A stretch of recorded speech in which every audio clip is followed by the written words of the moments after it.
I've recently been reading this book here. It's called The Life, and it's a biography of Michael Jordan by Roland Lazenby. And as I've been reading, I noticed there's a very common theme that comes up about mastering the fundamentals and a strong focus on the fundamentals. As I've been reading this, I couldn't help but think about one of my favorite books called The Art of Learning by Josh Waitzkin.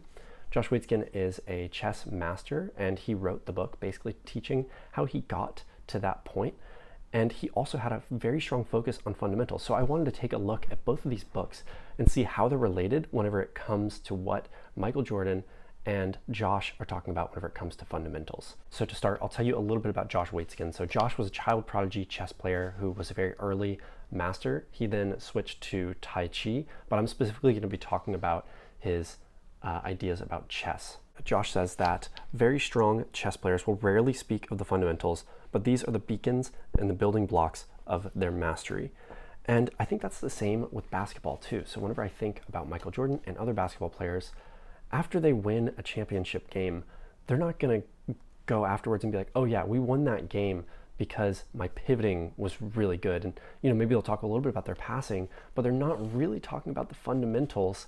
And so it kind of gets buried. And a lot of people don't talk about the importance of these fundamentals that are really the building blocks that actually take the pros to the level that they're at. So for example, Michael Jordan is known for his super flashy dunks, but he wouldn't even be doing these dunks unless he had mastered the more basic shots. And that's a very rudimentary example, but it's the first thing that kind of comes to my mind there.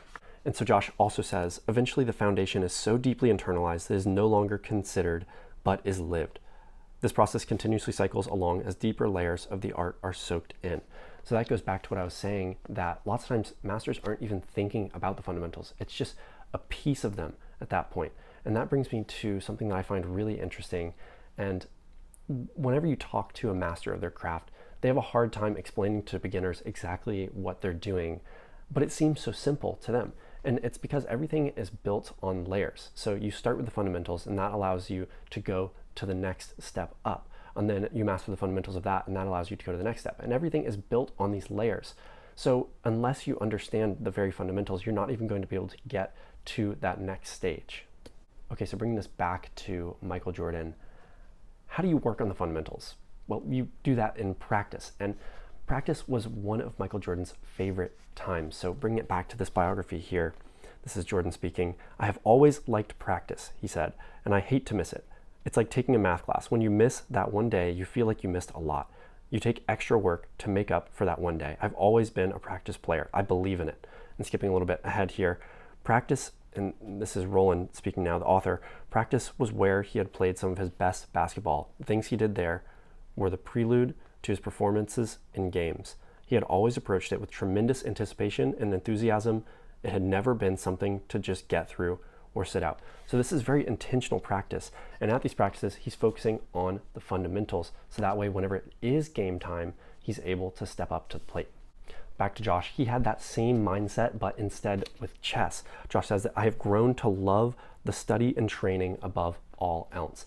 And this really made me think of the Naval Ravikant quote where he says that we should find something that feels like play to us, but feels like work to others. Because if you can find that, then you're just going to outpace everybody else because you really need to love it, especially to spend this much time on practice. Whenever Josh was younger, he was playing in Washington Square Park, and he was playing there all day long as much as he could against strangers.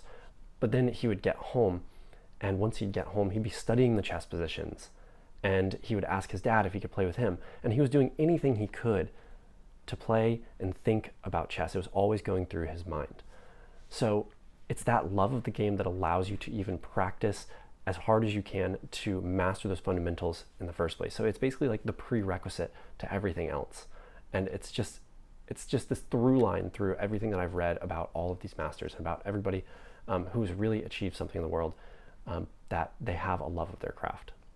I think another important point whenever it comes to fundamentals is it's not just about memorization. So taking Josh again, for example, he was going through old chess positions and he was looking at these chess positions that he was probably never going to see again.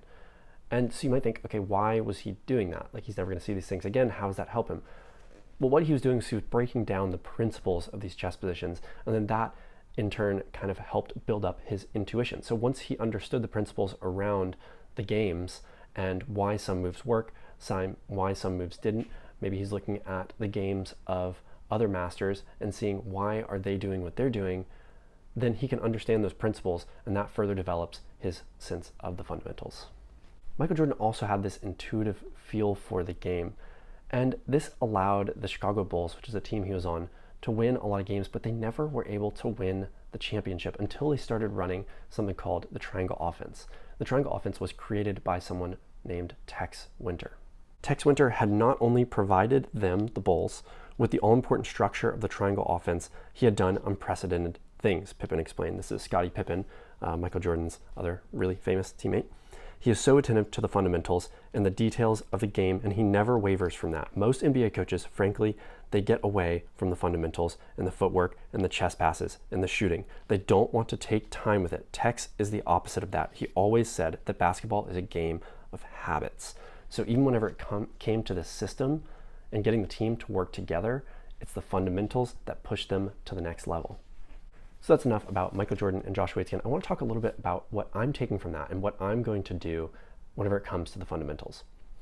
So I also recently read The 4-Hour Workweek, and one thing that really stuck out to me about that was that most businesses and most things can really be broken down to a few very important pieces that are actually driving you forward.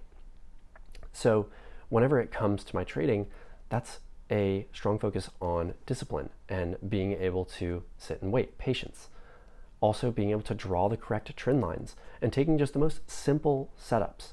So that's the fundamentals whenever it comes to trading. Whenever it comes to DJing, I recently took a look and I was like, what is actually pushing it forward? What is actually pushing the jobs forward? And what am I actually making money off of in my DJ business? And then that led me to strip down some of the things that I am maybe wasting a lot of time on, and it's just not really worth the time, and focusing on a few things that really, really are the fundamentals. Whenever it comes to just business in general, I think that basically any business, if you just focus on your cost structure, so you make sure you're not spending too much and you have a product that people want, then you're already leagues ahead of everybody else. That's what it seems to me. That's what I'm going to take from it, and that's how I'm going to use it in my own life.